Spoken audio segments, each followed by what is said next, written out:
And what a spectacular start to this afternoon's sunset safari, and I'm sure many of you relieved that Shungile is safe and sound, which I'm sure means that all of the leopards have made it through their morning unscathed. Some more comforting news for all of you is that all 8 of the Nkuhuma cubs are here. Of course, I know for our regular viewers there's always a slight concern after our Hansel and Gretel moment, where 2 of them wandered off and disappeared for nearly 3 days before returning to the Pride a little bit thin, but none the worse for their adventures. So all of the lions are safe and sound. And to set the scene, interestingly enough, from yesterday's rehearsal, we have a look at that buffalo. When we arrived yesterday for our closed rehearsal, the buffalo had just been killed. They'd barely started feeding off it. It's amazing how in the past we'd seen the Nkuhumas linger over their buffalo kills for a good few days. Now, with 8 new growing members, and the buffalo has barely lasted 24 hours. And all of the cubs are sporting very full bellies and very tired expressions. And I'm sure that the females are starting to bemoan the taxing nature of their grocery bill on a day-to-day basis. The poor Nkuhuma females are having to kill a buffalo and have been killing a buffalo roughly every 2 days over the last month. It's quite incredible. Now, what's interesting about this is that yesterday when I was here on the equivalent, well, in the afternoon, all 5 lionesses were about. Now we've only got 3 of them. Makes me very curious as to where the other 2 are. But for our newer viewers, the Nkuhuma Pride consists of 5 adult lionesses and 8 little cubs of 3 different ages. Oh, it's a mystery to be solved. Are the other adult lionesses somewhere around here, perhaps just hiding behind a termite mound, maybe tired of the antics of the cubs who are, despite their doing their current impressions of little logs, are usually quite active and very often will not object to climbing all over their aunts, biting them, nibbling on them.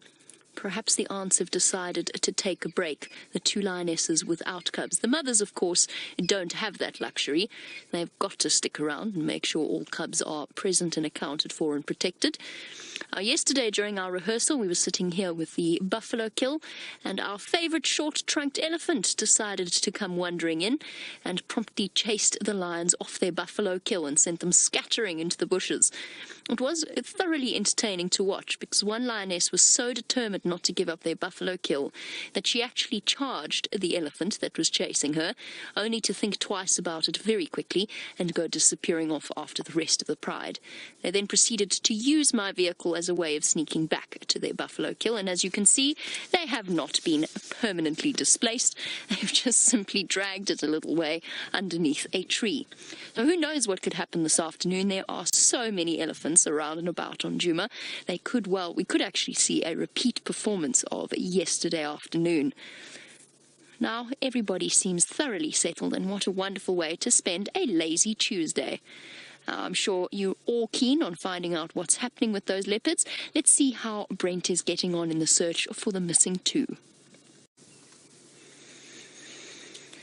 The Nkuhuma Pride looking thoroughly content and comfortable, apart from the little cubs that are so determined to suckle, and the females are not quite so keen and not exactly making their lives very easy. This female's just rolled over with cub still attached. And it's so funny to watch them as they do that because, of course, the cubs have a little tantrum whenever it does happen to them, whenever they find themselves no longer able to suckle and they start squealing and groaning at the lioness. This little cub's managed to make it work somehow, though, wrapping itself over Mom's belly. Oh, there we go. Okay, it's not working out quite so well. Just hop over, little cub. It will make your life a great deal easier. And probably better for your mom as well. I can't imagine that having just eaten an entire buffalo, she really feels like your roly-poly weight on top of her. She doesn't seem too bothered, though. In fact, she couldn't look less bothered if she tried.